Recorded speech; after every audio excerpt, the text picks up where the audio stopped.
খুলনা বিশ্ববিদ্যালয়ে নানা কর্মসূচির মধ্য দিয়ে জুলাই আন্দোলনের শহীদ বীর মাহফুজুর রহমান মুগ্ধর দ্বিতীয় শাহাদাত বার্ষিকী পালন হয়েছে।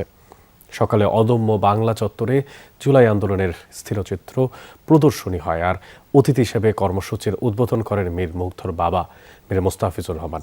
এরপরে অদম্য বাংলা চত্বরে বিভিন্ন ধরনের বৃক্ষরোপণ করেন অতিথিরা। পরে এক আলোচনা সভায় বিশ্ববিদ্যালয়ের উপাচার্য প্রফেসর ডক্টর রেজাউল করিমের সভাপতিত্বে প্রধান অতিথি ছিলেন খুলনা 1 আসনের সংসদ সদস্য আমির এজাজ খান।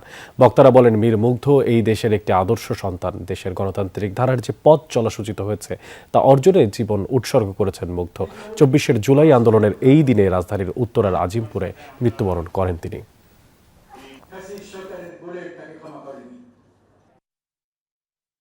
আগামী দিনে মুগ্ধর মতো সবাই মানবিক হবে, রাষ্ট্র পরিচালনার ক্ষেত্রে রাষ্ট্র গড়ার কাজে নিজস্ব উদ্যোগে সেইভাবে মানুষের জন্য কাজ করবে। কোমলমতি ছাত্রছাত্রীরা তারা যেভাবে এই মুগ্ধকে মনে প্রাণে ধরে রেখেছে, আমি মনে মুগ্ধ খুলনা বিশ্ববিদ্যালয় কখনো হারিয়ে যাবে না। শহীদ মুগ্ধের স্মৃতি যাতে আমরা কখনো ভুলে যেতে না পারি, সেই কারণে আপনারা যে দাবিটি করেছেন শতভাগ ইনশাল্লাহ আমরা সেই দাবিটি পূরণ করব। নতুন হল নির্মাণ হলে শহীদ মুগ্ধর নাম অবশ্যই থাকবে।